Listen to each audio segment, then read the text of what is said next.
আজকে দেশ একটা সাময়িক অস্থিরতার মধ্যে পড়েছে, কি বলেন ঠিক না? এই অস্থিরতা থেকে বাঁচার জন্য আমাদের সরকার যে পদ্ধতি অবলম্বন করেছে, যুগে যুগে আউলিয়ায়ে কেরাম রাসূলের সুন্নাত থেকে এই পদ্ধতিতেই দেশ কায়েম করেছে বলি সুবহানাল্লাহ।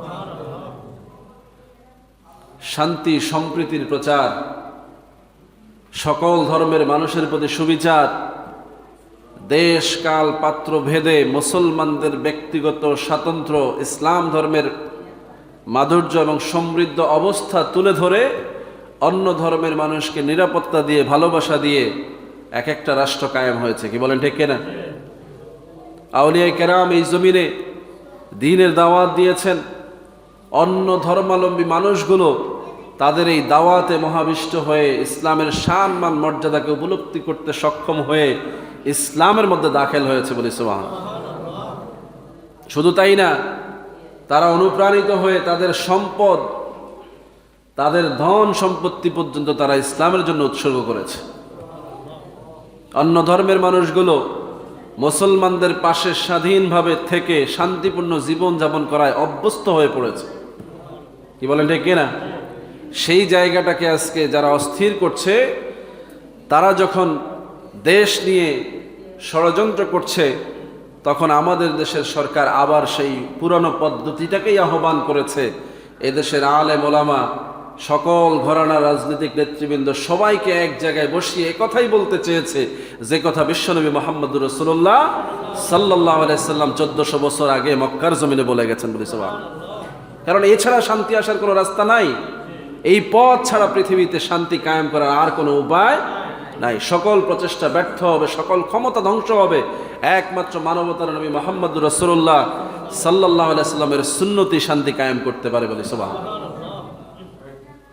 আজকে আলেম ওলামারা এই পরামর্শই দিলেন যে দেশের অভ্যন্তরে মুসলমানরা শান্তি কায়েম করার জন্য, নিজেদের মধ্যে সম্প্রীতি ধরে রাখার জন্য যে ধৈর্যের পরিচয় দিয়েছে, ভারত সরকার এই ধৈর্যের পরিচয় দিতে ব্যর্থ হয়েছে। আমরা দেখি যে এই সমাজের মধ্যে এমন অনেক মানুষ আছে, বয়স 50-60 পেরিয়ে গেছে, এখনো তাগড়া যুবক, বয়স স্বাস্থ্য সব অটল, আলহামদুলিল্লাহ, গৌরব করার মতো, কি বলেন ঠিক না? অথচ রাসূলুল্লাহ সাল্লাল্লাহু আলাইহি সাল্লাম বুখারী শরীফের শেষ দিক থেকে দ্বিতীয় হাদিসে বলেছেন, বয়স যার 60 হয়ে গেল সে আল্লাহর জিম্মায় চলে গেল। মানে 60 বছরের পরে আর তুমি দুনিয়া নিয়ে কিছু আশা করার সুযোগ নাই। তোমাকে আল্লাহ বরকত এত বেশি দিয়েছেন যে দুনিয়া ভোগ করার মতো যেই বয়সটা, এটা তুমি অতিক্রান্ত করে ফেলেছো। 60-এর পরে তুমি এবার আল্লাহর জন্য নিবেদিত। অথচ আমরা দেখি 60-এর পরে মানুষ আরো যুবক হয়ে যায়, দুনিয়ার জন্য আরো পাগল হয়ে যায়, চিন্তা করে আয় হায় বয়স তো হয়ে গেছে, এই শেষ বয়সে আরেকটু কামাই এলি, আরেকটু গোছায় এলি, কি বলেন ঠিক না? না, এটা সুন্নতের খেলাফ। রাসূলুল্লাহ সাল্লাল্লাহু আলাইহি ওয়াসাল্লাম যুবকদেরকে আদেশ করেছেন যে জুহুদের সহিত ইবাদত করো, পরিশ্রম করে ব্যাপকভাবে নিজেকে কাজে লাগাও, ইবাদতের মধ্যে এমনভাবে সময় দাও যাতে করে মনে হয় তুমি বৃদ্ধ হয়ে যাচ্ছ। যুবকদেরকে এভাবে বলেছে, অথচ বৃদ্ধরা এমন আয়েশি ভঙ্গিতে ইবাদত করে মনে হয় যেন বয়স আরো বাকি আছে, কি বলেন ঠিক না? তাদের জীবন দেখলে মনে হয় তারা এত আনন্দে কাটাচ্ছে, রাস্তায় ঘুরে বেড়াচ্ছে, দোকানে আড্ডা দিচ্ছে, পরিবার নিয়ে নানাভাবে ব্যস্ত আছে, তার জন্য বয়স বাড়ে না। অথচ রাসূল বলতেছে তোমার তো সময়ই নাই, তুমি তো আমার দপ্তরে জমা হয়ে গেছো, এখন যা সময় দেবে এটা খালি আমার জন্য। তাইলে 60-এর আগে কি সুযোগ আছে? সুযোগ তাও নাই, কারণ হায়াতের তো গ্যারান্টি নাই। কিন্তু 60 পার করে ফেলেছে, এর জন্য কোনো ধরনের কোনো আশ্বাস আল্লাহ দেন না, বরং বলছেন এবার তুমি আমার। রাসূলুল্লাহ সাল্লাল্লাহু আলাইহি ওয়াসাল্লাম গোটা জীবন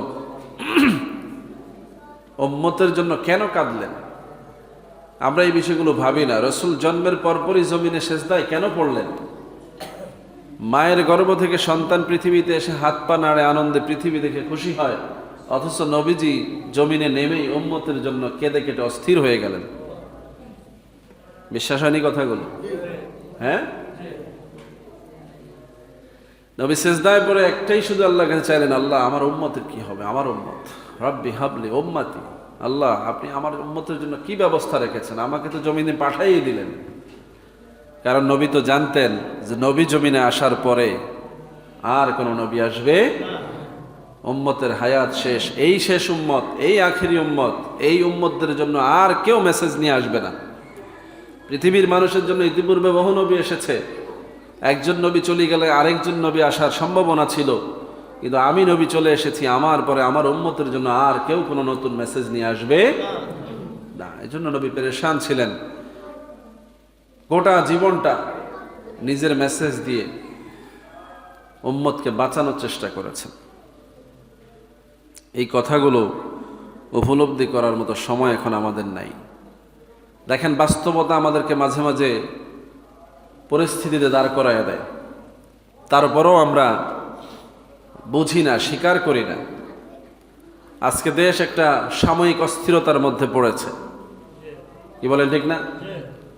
এই অস্থিরতা থেকে বাঁচার জন্য আমাদের সরকার যে পদ্ধতি অবলম্বন করেছে, যুগে যুগে আউলিয়ায়ে কেরাম রাসূলের সুন্নাত থেকে এই পদ্ধতিতেই দেশ কায়েম করেছে বলি সুবহানাল্লাহ।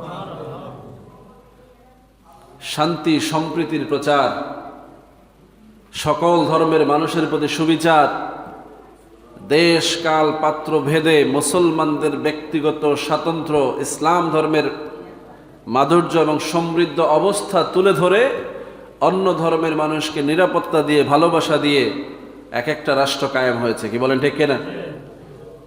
আউলিয়ায়ে কেরাম এই জমিনে দ্বীনের দাওয়াত দিয়েছেন, অন্য ধর্মাবলম্বী মানুষগুলো তাদের এই দাওয়াতে মহাবিষ্ট হয়ে ইসলামের সম্মান মর্যাদাকে উপলব্ধি করতে সক্ষম হয়ে ইসলামের মধ্যে দাখিল হয়েছে বলি সুবহানাল্লাহ।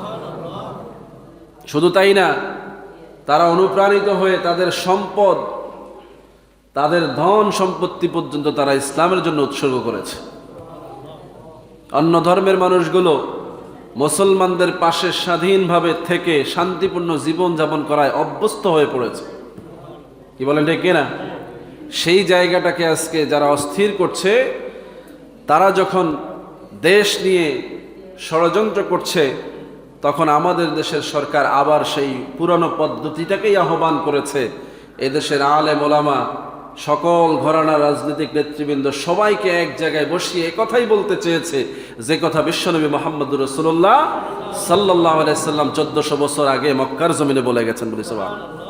কারণ এছাড়া শান্তি আসার কোনো রাস্তা নাই, এই পথ ছাড়া পৃথিবীতে শান্তি কায়েম করার আর কোনো উপায় নাই। সকল প্রচেষ্টা ব্যর্থ হবে, সকল ক্ষমতা ধ্বংস হবে, একমাত্র মানবতার নবী মুহাম্মদুর রাসূলুল্লাহ সাল্লাল্লাহু আলাইহি সাল্লামের সুন্নতি শান্তি কায়েম করতে পারে বলি সুবহানাল্লাহ। আজকে আলেম ওলামারা এই পরামর্শই দিলেন যে দেশের অভ্যন্তরে মুসলমানরা শান্তি কায়েম করার জন্য, নিজেদের মধ্যে সম্প্রীতি ধরে রাখার জন্য যে ধৈর্যের পরিচয় দিয়েছে, ভারত সরকার এই ধৈর্যের পরিচয় দিতে ব্যর্থ হয়েছে।